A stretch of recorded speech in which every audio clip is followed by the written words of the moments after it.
This week, a section of Pakistani elites was gloating over successful holding of the Shanghai Cooperation Organization (SCO) summit in Islamabad, which had leaders from about a dozen odd countries come and discuss geopolitical weather.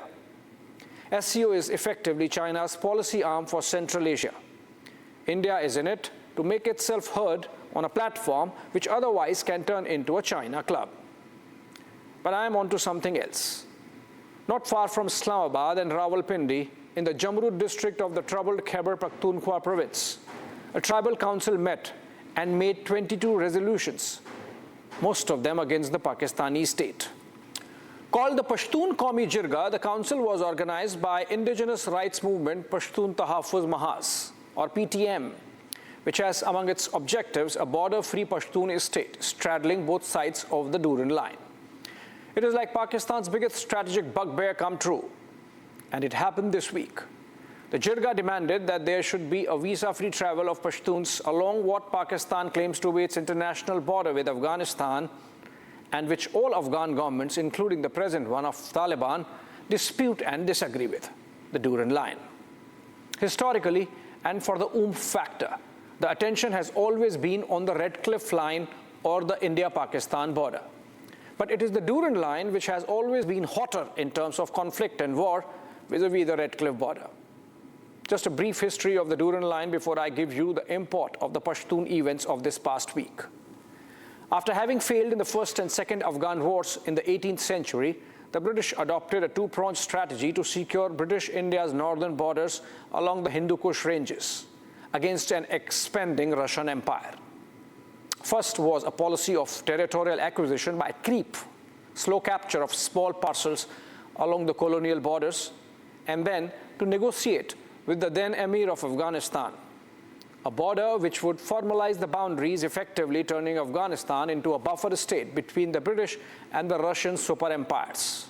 When Sir Mortimer Durand, the then Foreign Secretary of the British government, arrived in Kabul to negotiate with the Emir, Abdur Rahman Khan, in 1893, he found an unwilling negotiator. The Emir opposed the border that would coerce him to abandon his formal sovereignty over the Pashtun tribes, which would remain outside the Afghan border. When Durand asked him why he wanted to keep Waziristan, for example, which was very poor on natural resources and was scarcely populated, Abdur Rahman answered with one word, Naam, which means honor. The Khan was ultimately forced to sign the agreement under the threat of an economic embargo. He was dependent on the British for arms, ammunition, and subsidies to maintain control over his territories.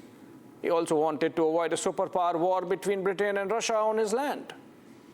As with the Emir in 1893, so with the Emirate of Taliban now, and all and sundry who have ruled Afghanistan in the intervening centuries.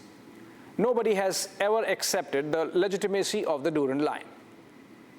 Pakistan inherited the 1893 agreement, but there was never a formal ratification between Islamabad and Kabul of the same. Now here is an interesting twist. When the partition plan was put into action by the British, Pashtun leader Khan Abdul Ghaffar Khan, also known as Frontier Gandhi in our textbooks, declared that his people did not want to join Pakistan. They wanted to either be independent or be with fellow Afghans.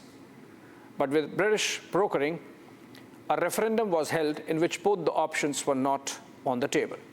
The Pashtuns could either join India or Pakistan, which they ultimately did, again under the pressure of the British and the Muslim League. Can you imagine?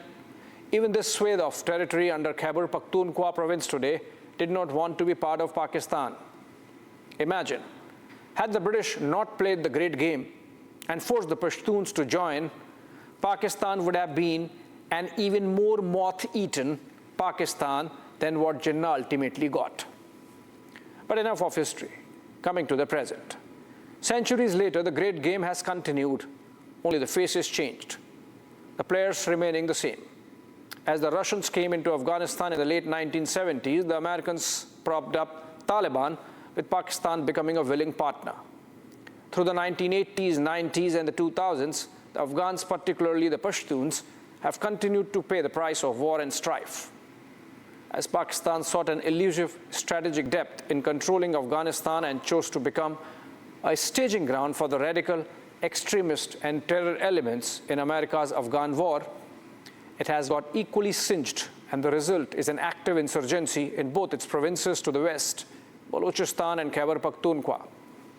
The angry Pashtun blames Pakistani deep state for all their ills, the sentiment morphing into militant Tehreek-e-Taliban Pakistan, the TTP, and a civil rights movement under the umbrella of the Pashtun Tahaffuz Movement, or PTM. You know what Tahaffuz means? Self-respect, similar to Naam or honor, which was used by the Emir Abdur Rahman Khan in disagreeing with Sir Durrand in 1893. The PTM organized a massive jirga this week. A panicked Islamabad put a ban on PTM ahead of the SCO summit, only to allow the jirga to take place, fearing wider repercussions.